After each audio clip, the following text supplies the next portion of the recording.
Neighbors say they weren't notified about an alleged rape until 2.5 weeks after it happened. Police are still looking for this man, and it has residents on edge. I'm here in front of Red Pepper Taqueria in Buckhead, where customers reported finding a hidden camera in the bathroom. We're here live at Hartsfield-Jackson International Airport, where a little boy was injured while taking a ride on a conveyor belt. Later today, people have planned to stand in solidarity on 15th Street and West Peachtree for pedestrian and cyclist safety. The body of missing Clark County woman Alexis Crawford was found this past Friday, November 8th. Crawford was a student at Clark Atlanta University.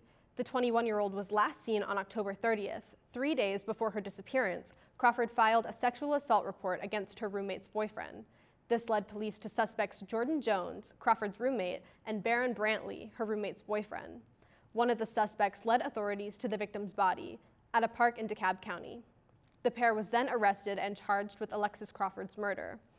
Clark Atlanta University held a candlelight vigil for Crawford earlier today. Grady News Source will do our best to keep you updated on this story. For those of you who are movie watchers, your favorite characters may be making their way to Athens. Grady News Source reporters Paige Watkins and Taylor Harris bring you the latest in the local entertainment scene. Here at Gum Springs Elementary, students are getting a unique learning experience through drawing butterflies. Jackson County School Transportation is down a few drivers right now, but that doesn't stop their wheels from turning. I'm here at East Jackson Elementary School, where kids are learning about nutrition by adding a little crunch to their lunch. Jackson County Family Connection is hosting their annual Holiday Connection program this year.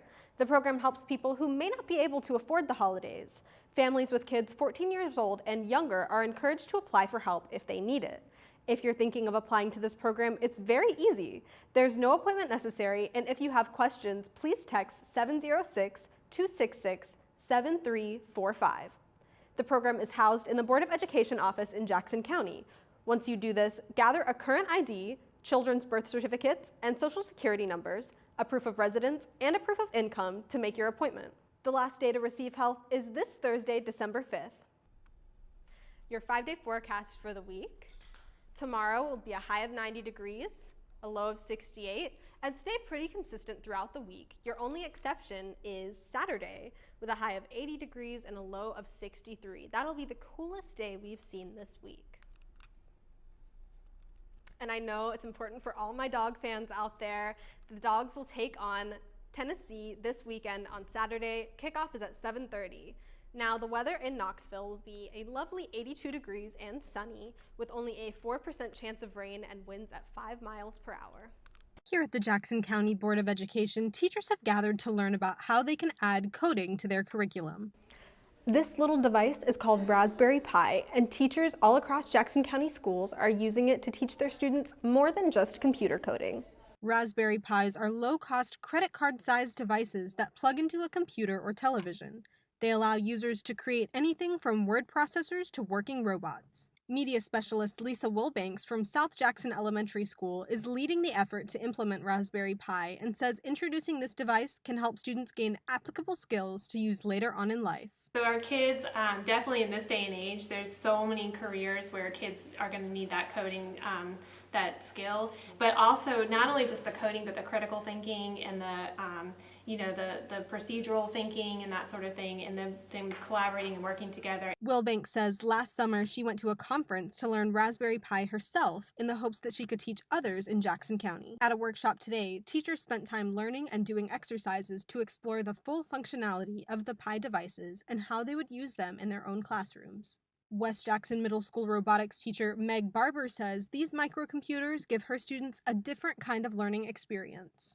They just allows them to explore and think outside of what we normally do. Mrs. Wilbanks says that allowing kids the opportunity to use these devices can teach them one very important life lesson as well. So many times you do code and it doesn't work, and so getting kids to know that it's okay to fail and it's okay to pick back up and fix where they go. Peyton Lewis, Grady News Source. From day one, we began seeing flu symptoms and strep symptoms. And I believe that it was the following week that I had confirmed flu and strep cases. Flu season came early this year for students in Commerce City schools, but nurses Jamie Peters and Sandy Davis have a solution.